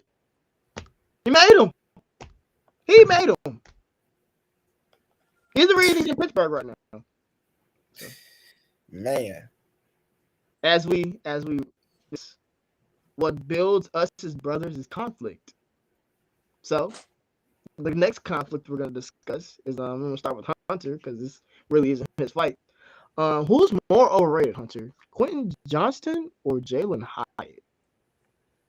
I mean, I feel like if there was a way I could say both, I would say both. I don't buy either one of them. And I know we have a few guys in Discord, per se Alex, who's high on high. I just can't do it. I'm a little high on him. I've rewatched the film and I'm like, I don't see it. I don't. Right. But yeah, personally, I'll go with Johnson on this, just because I see so many people give him wide receiver 1 ranking, and I just don't see it. I mean, putting him in the same even stratosphere as Addison is just ridiculous. It really is. He's not even in the Ray Rice section. Ray Rice. Sorry, Ray Rice. Hey, whoa! Because we love women on this channel, and that yeah. Anyways, Rasheed Rice, right? You saying Rasheed Rice? Yeah. I just think Johnson. Putting him as wide receiver 1 is just ridiculous to me. He's by far the most overrated wide receiver I've seen come out in a very long time. Oh, wow. It's a bold statement. Speaking of bold statement, Dalen, the show is yours, my fella. I'm going to just kick back. Hyatt is hot doo-doo water. Hyatt is hot doo-doo water. It's a dude who doesn't face press. I grant it again, because of speed. I get it. I understand it. I do. But they're playing 10 yards off the dude. Like, come on, y'all are giving up the slants, and then he's gone. And you're like, oh, we can't catch him. Yeah, you can't catch him. Don't play 10 yards off of him. Yep. And then let alone, he also benefited from the scheme because schematically, Tennessee, Josh Heupel, they like spread. They spread. You talking about spread? Literally, receivers are basically tight doubles, but they're outside of the numbers. So you can't really guard that. It's very hard to guard that. On top of Hyatt being in the slot too, he's always at an advantage. So I think Hyatt really benefited from the scheme and teams just simply not knowing how to play him. I think Hyatt is hot doo-doo. I don't think Hyatt is good. I think Hyatt's another John Ross, Henry Ruggs type. I think he's just straight line speed. I think all he is speed. He's not pure speed like Waddle and Hill. He's just straight line speed. That's all I think he is. And he could be all right in the league, but I don't think he's ever going to be wide receiver 1 or maybe even wide receiver 2. He's only going to be like wide receiver 3 at best. He might be Will Fuller. For all we know. He might be Will Fuller at his best. I mean, that's actually a good comp, so I'm not mad about that. First of all. Second, Quentin Johnson is more overrated than Jalen Hyatt. At least Jalen Hyatt, you can see, right? See the speed. That's it. I mean, me wrong though. I like his route running, regardless of what that mother lover says. I like his route running. It's something to getting open and running away from people that matters. But when that's all you can do, me and him had a really intense debate about Hyatt, and I really changed my perspective because if all you can do is run away from people, the NFL can figure that out. And they can have you in situations where you have to do something other than run away from people, and it's about what you can do then. And unfortunately for Hyatt, we won't be able to see that probably until he gets to the league. So that's why I've gone from high on him to more lukewarm. But who's more overrated between Quentin Johnston and Jalen Hyatt? It's Quentin Johnston, because you're 6'4", you're 215. Sure, you can run away from people. Sure, but your route running is hot garbage. You suck as a route runner. You suck. You suck. I run routes better than you. You suck. And your team knows you suck because all they run you on is slants and drags, buddy, and go routes. Slants, drags, you're essentially Michael Thomas. You suck. And deep post. Mm-hmm. And deep post. Beyond that, you drop passes, bro. And when you drop passes 6'4", it's kind of like, what you doing? Because you're taller than everybody. You got bounce. You faster. So what you dropping passes for? What you dropping them for? You have an advantage physically. You shouldn't be dropping passes at the rate you're dropping. And beyond that, the most thing that overrates Johnson for me is So you can take Johnson away. He's been taken away this year for TCU, and he's not even really the go-to guy. They like Darius Davis. You know, they like I can't think of his name, but 18. They throw to him too. So it's like he's not even the go-to guy. He's like just one of the guys. So it's like how am I gonna think that you're a top flight receiver in this class when you're one of the guys on your own team, the national championship team at that? You're 6'4", 215. You only run 3 routes, and you have drop problems. Forget about it, bro. You're way more overrated than the guy that can actually run by people. And that's all he can do. But yeah, I can get that. I can definitely get that. Yeah, you gonna stop. You gonna get off my man's Jalen Hyatt though. He's terrible. Man, nah, terrible. As a speed dude, I know what speed looks like. Straight line speed. That's it. Please explain to the viewers the difference between straight line speed and what. So straight line speed versus true speed. This is oftentimes what a lot of NFL talent will realize is straight line speed is if I'm going in a straight line, I'm fast, I'm quick, but I can't really change directions, or I don't know how to gauge my speed and slow down and speed up and use it to my advantage. That's more what Henry Ruggs was, John Ross. You've seen people like that. Mm-hmm. Now, compared to true speed, these are dudes that know they're fast, and not only are they're not just running by you. They know how to gauge. They know how to gauge their speed. They know how to change the tempo in their route running and be able to manipulate you into scaring them. They can make a go ball, a post, a curl, crosser, anything look like they're just going to try to run by you. You have to respect it, though, because they know their speed. That's Waddle. That's Hill. Even Jameson Williams. Those dudes are true speed demons. Yeah. I just think we got to stop giving hype to Big 12 wide receivers unless they're coming from Oklahoma. Every single team in that conference has shitty corners. I mean, we're talking about ooh, that's an understatement right there. If we go back and think about wide receivers in the past, outside of Oklahoma, what are our best options? Corey Coleman coming out. Kendall Wright coming out. I mean, Jalen Reagor. We go far. Who was the guy who got drafted to Washington? Was it Doxson? I mean, we're talking about guys that just don't work out in the NFL unless they're wide receivers from Oklahoma. They just don't. They don't work. Especially guys from TCU. No, I don't disagree with that. I don't disagree with that. That whole conference is if you're gonna put up 65, I'm gonna put up 66 and I'm gonna beat you. It ain't no defense being played at all. So we're talking about trash corners going against mid-level, probably round 6 wide receivers at best, and inflating stats. The only 2 receivers that mean anything from the Big 12 are CeeDee Lamb, Marquise Brown, and Devin Duvernay. Everyone else to come out from the Big 12 in the past 5 years has been a 2-pack ass. For real. That I don't hate. I don't hate that take. I do not hate that take. I'll give it to Hutchinson. I think Hutchinson's going to be better coming out of the Big 12. But besides that, Xavier Hutchinson. Yeah, I like him too. Yeah, I see a lot of Michael Pittman in him. I think, he's gonna be one of them. Yeah, I mean, watch his tape with Brock Purdy. Yeah. Hey, watch his tape with Brock Purdy. I'm telling you. We're gonna talk about it another day. Probably in one of our pre-games, but we need to have a San Francisco conversation because Brock Purdy looking a little edible. Anyway, as we wrap up on the wide receiver position here, this has been a great first video. I'm feeling very good about this. I love the energy, and we're just really having fun. So yeah, just wanted y'all to know that we're really having fun with this.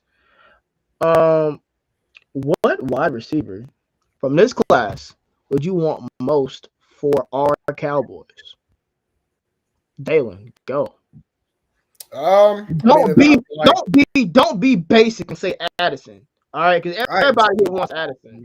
No, everybody's going Addison. No, of course.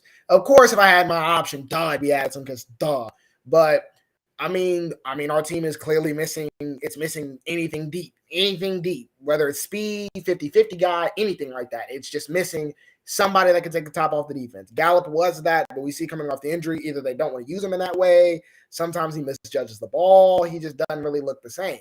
So I'm gonna say Zay Flowers. That's the dude I want. That's why I want on Dallas. You give me that's a dude. That's your Brandon Cooks, Tyler Lockett. That's a true deep threat.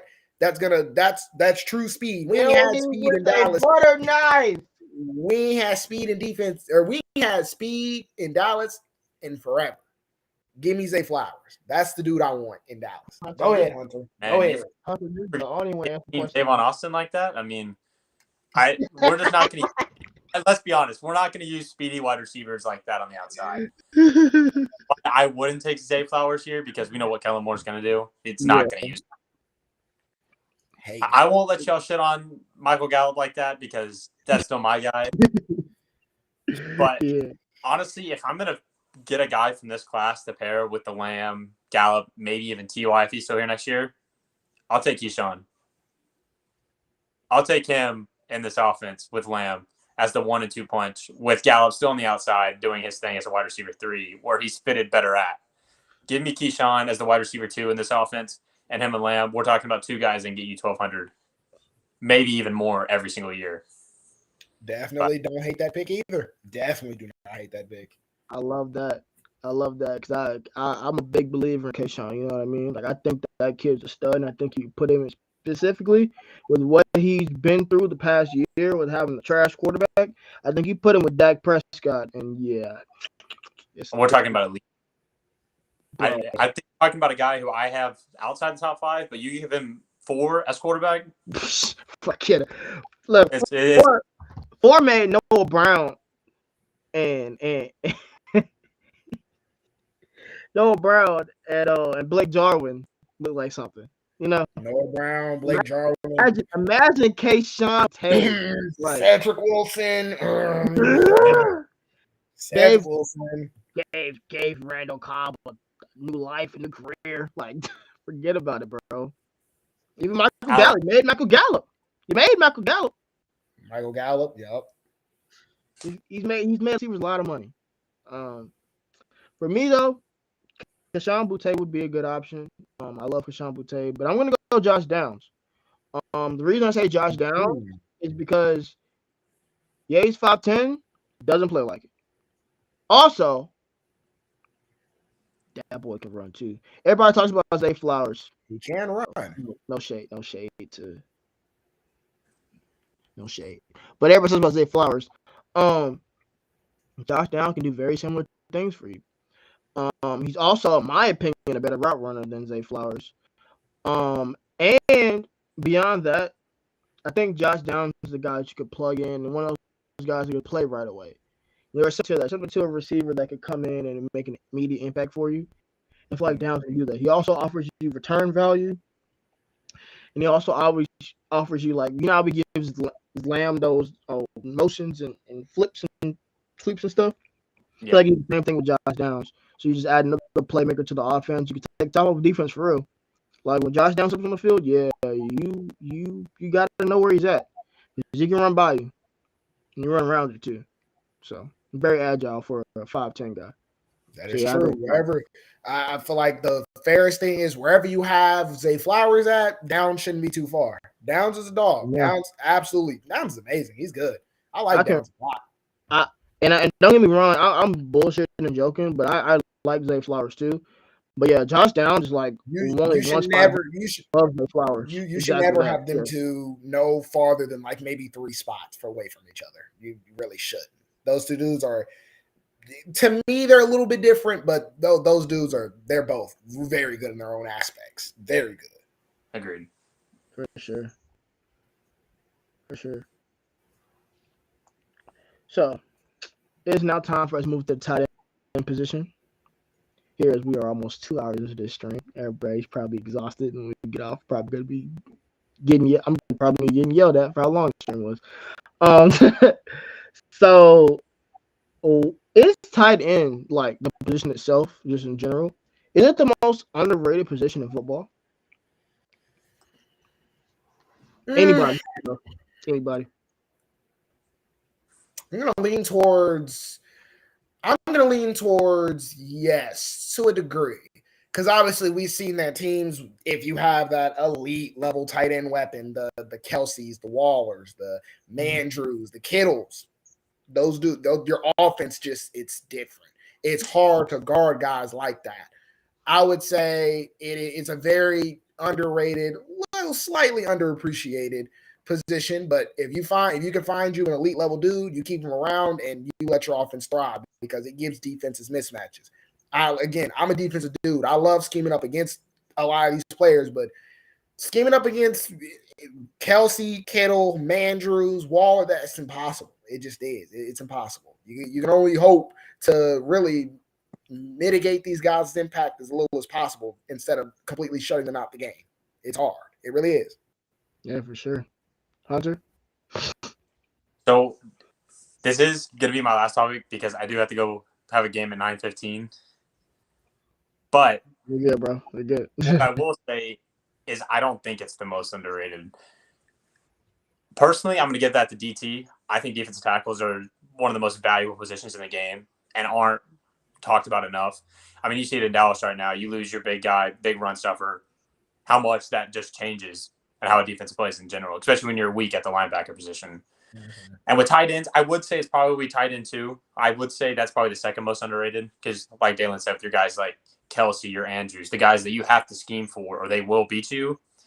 But then you also have on the flip side where you have teams like, once again, Dallas. I mean, they just keep grinding out 6'2", 220 max white guys out of the Pac-12, and they always work out. I mean, it's just like replaced, and it just accurate description. You know, the Pac. You know, you got that, and then you got the Big Ten. I mean, it's just the same thing. They're just farming up 6'2", 220-pound white guys that'll thrive as tight ends in the NFL. He's not lying, y'all. He's not lying. I just think it's easier. Now, you won't find a Kelsey like just out of random. Like that's hard to find. You won't find a Mark. That's hard to find. You can throw in Darren Waller. I think that's respectable. George Kittle as well. That's not hard to find. TJ Hawkinson's hard to find. But then after that, I just think it falls off. I mean, I just TJ Hawkinson's mid. It is. I just don't think it's that underrated.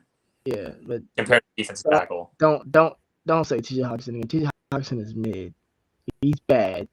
I think he has his moments where he can be great, but he has to get out of his own head if he wants to be better. He has to get out of his head. Yes, that I do agree. He has to get out of his own head. I do agree. Coming into the year, I liked him a lot. But this year, he's been bad. Like, you gotta imagine how bad do you have to be for somebody to trade you in your own division to a team that's better than you, that's potentially going to the playoffs. Imagine how bad that'd be for that to happen. To be fair, though, we are talking about the Vikings that are on the pace to go to the playoffs, but they haven't played anybody this year. I mean, they just haven't. The Vikings are they're the worst NFC playoff team. I'd take the Giants over them in a match. I mean, give me Seattle round one against them. There's no team. If the Patriots make the playoffs as the 7th seed over the Dolphins because they can't win a game, I'm taking the Patriots in the playoffs over the Vikings. I mean, I just there's nothing good about the Vikings. They're just stop your stuff, brother. I feel you. I'm just saying when it comes to guys like Mark Andrews, Kittle, Kelsey, I think Hawkins doesn't belong with those guys. But I respect it. I respect it for sure. For me, I don't think it's the most underrated, but I think it's like top 3. I think safety is the most underrated. Everybody talks about how safeties are either box guys or free guys. No, especially when we talk about defense, bro. Yeah, Brian can play anywhere in the secondary. They say he's a safety, but I call him a weapon because he can do anything you want him to do. I think safety's underrated. I also agree with Hunter. I think I think defensive tackles are underrated as a position as well. So I have tight end right under them. So, Hunter, you said you had to go. Like now? Yeah, I have to get there on time. Yeah, I got you, bro. All right, so as y'all got to meet part of our team here at Hunter, appreciate you having you on. We'll see you next time for sure. All right. Yes, sir. All right. Peace. Yes, sir. And then it was just me and my twin, my treacherous twin. You want to do some fits, bro? Do some scheme fits? Let's do some scheme fits. I love the scheme fits. Dalen. Y'all gonna learn Dalen is a scheme head. Like I'm talking about. Whoa, I get it. I'm a Dallas fan, but boy, best believe your favorite team. I do know your scheme. Offensively, defensively, I know your ins, I know your outs, I know your weaknesses, I know your strengths. I know your scheme. Guaranteed. I know this guy is a football addict, y'all. Like I watch film a lot, but he watches more film than me. That's saying a lot because I watch a lot of film. Okay, like he's a junkie for real. So talking about tight ends here. Give me a good scheme fit for Michael Mayer from Notre Dame and Dalton Kincaid from Utah. Michael Mayer and Dalton Kincaid. Okay. So Mayer is, in my opinion, he's a little honestly, he's a little underappreciated, a little underrated slightly. He can do it in line, he can do it out wide. He really is just an offensive weapon. I think he can do it from both. He definitely has the potential to, again, close that gap between your top tight ends, or basically after Hawkinson, it just all falls off. I think he could probably end up being better than Hawkinson too. If I had to put him on a team, I like him as a weapon for Green Bay. I know Green Bay likes to do their tight ends, wide receiver. I know they like to line them up out wide, in line. Most of the time, their receivers or their tight ends are going to be on some type of linebacker or something. It's just how Green Bay runs everything.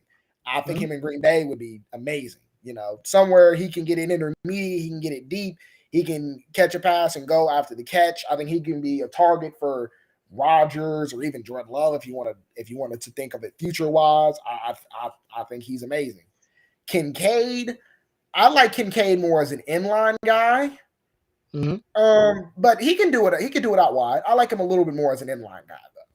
So I'm thinking more probably Tennessee. Tennessee loves their inline tight ends. They love, they want their tight ends to block. Now Kincaid's a little iffy blocking, but him as an inline weapon, I think Tennessee can absolutely benefit. This is why I love this man, y'all. Michael Mayer in Green Bay would be absolutely insane. Think crazy. Robert Tonyan, but better. Like, yeah. And in Tennessee, that's also a good Kincaid. Yeah, I love that. For me though, for Mayer, I'll say Jacksonville. The reason I say Jacksonville, that's another good one. Great one. Because you have the in-line, but Evan Ingram, we can do better than that. For Trevor Lawrence, for T. Lawrence, we can do better than that. We can put it as the year that Zach Ertz went absolutely crazy. That was because of Doug Peterson. Doug Peterson knows how to scheme him up some tight ends now. And Michael Mayer is the best tight end in this class. So you put him with Trevor Lawrence and Doug Peterson, forget about it. You don't even have to explain that.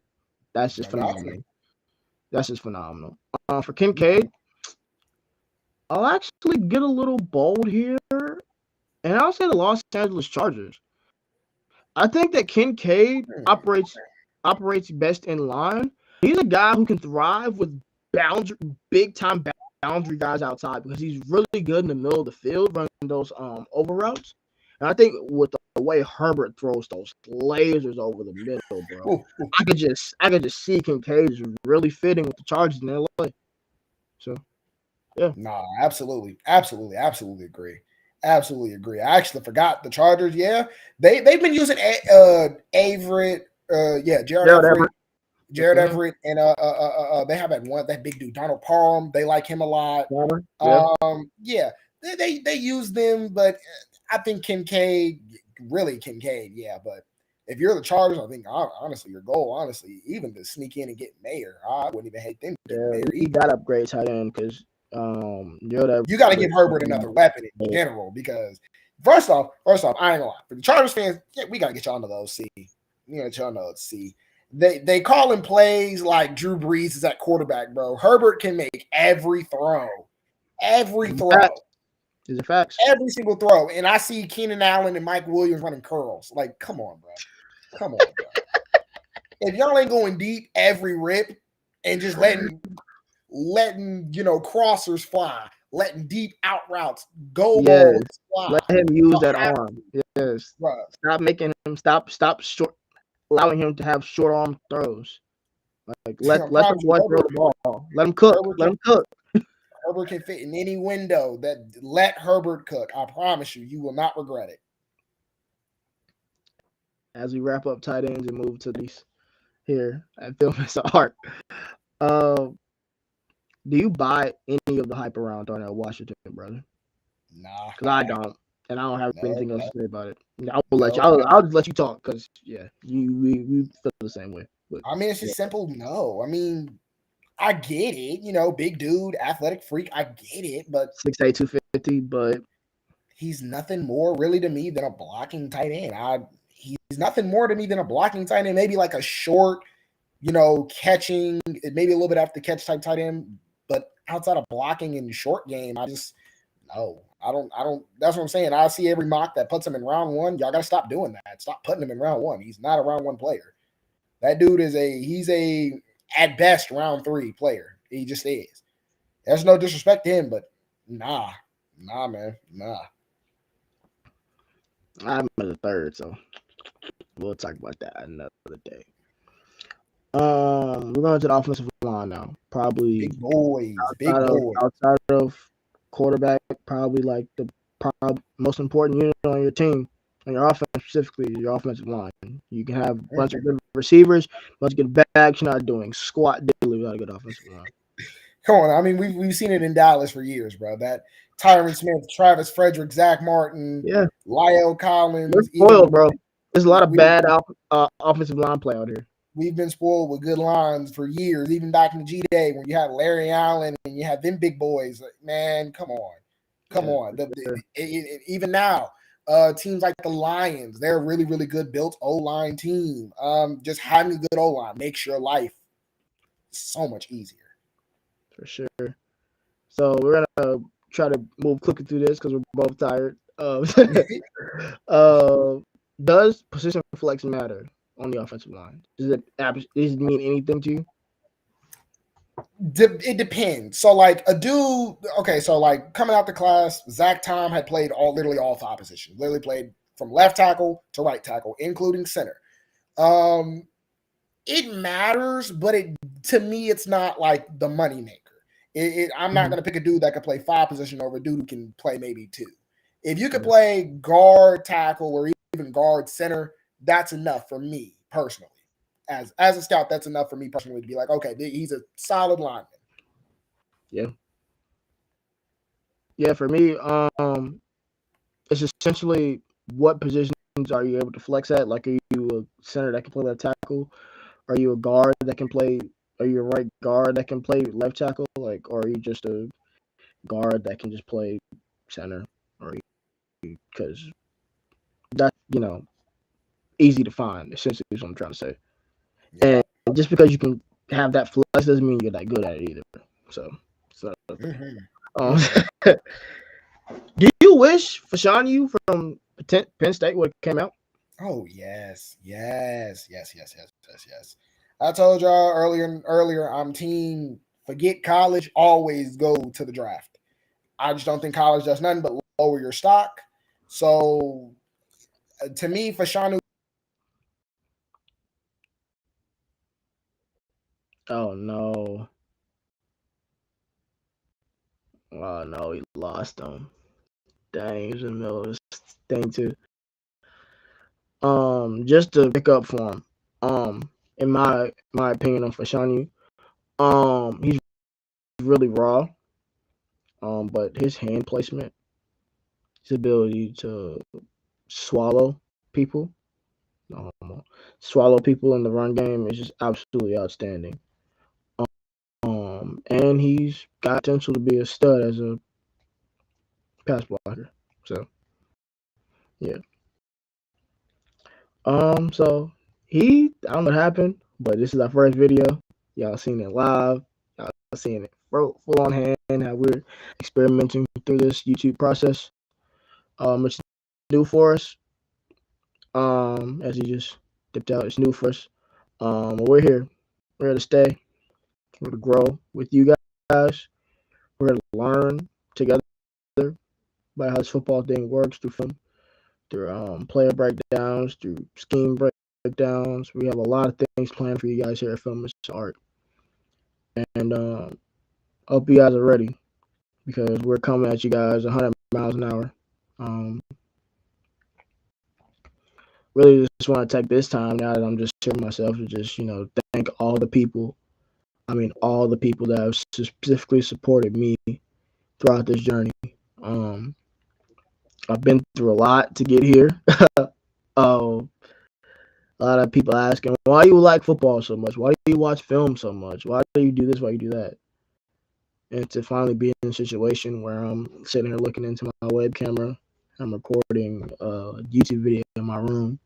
It's going to go out to the world, and hopefully, potentially, millions of people are going to see this video one day and say, man, this kid, from Fayetteville, North Carolina, made this video talking about football, talking about something he loves and was passionate about.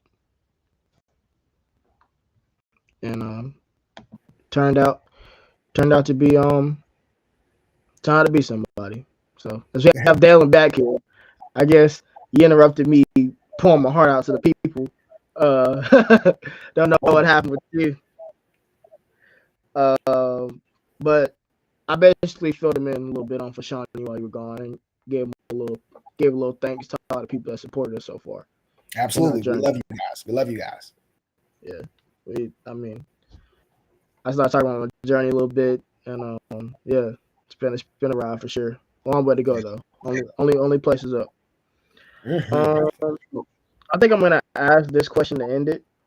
Because yeah, we're tired and your computer's tripping.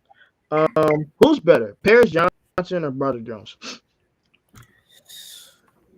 Man, this is tough. I ain't lie, it's tough. That's why I decided to end with this one. I wanted to end on one that's gonna stomp. That's a tough one. I mean, you could flip a coin. I feel like both these dudes are gonna be studs. I mean, Broderick Jones got the physicality. Paris Jones got the inside-out ability on top of him being physical and mobile and everything. These dudes are studs. I'm gonna take Johnson. Johnson's a little higher on my board, but Jones is probably maybe a spot underneath him. Like literally, you can flip him. I wouldn't be mad. The opposite. Yeah, I have literally the opposite. I have Broderick Jones at 10, Paris Johnson I think at 12. So yeah. Again, no argument. I like Broderick Jones' athleticism a little more. I like Paris Johnson's technique better. Yeah. You're splitting hairs at that point. You're splitting hairs. Literally. So, yeah, so that's all we got for you guys today. We gave you 2 hours for our first video. We'll try to tone that down for the next time we talk about defense. And Dalen's gonna be doing a lot of talking about that because Dalen loves defense, and I think defense is nice. I don't think it's great, but it's nice. It's tolerable. You know what I'm saying? I'm an offensive guy. But yeah, so this is our channel. We are FILMISSART. We are a NFL scouting department. We scout players that are transitioning from college to the pro level. And hey, man, for all the people that are gonna watch this video and watch the video 3 years from now, y'all gonna laugh. I'm telling you, the development is gonna be crazy. We've put in a lot of work individually and together over the past year. Mm-hmm. And we just can't wait to give you guys this content. Can't wait to give you guys these evaluations on these players. Starting Monday with our boy Bryce. That'll be dropping on Monday. This will be dropping on Friday. So this is Tuesday. So this will be dropping on Friday. But yeah, we can't wait to give you guys this content. We're gonna be doing live streams. It's a lot coming. Just stay tuned. Just stay tuned. Subscribe. Tell your homies. Tell your friends. Even tell your girl. You know, I know y'all have girls. Y'all have women y'all deal with. Share our videos. We're good looking brothers. Share our videos with your girls and your family and everybody. That's all we got. We hope you all have a blessed night, blessed day, whatever time you're watching this. And please like, share, and subscribe to FILMISSART. We'll catch you guys on the next one. Peace. Love and chicken grease. Yup.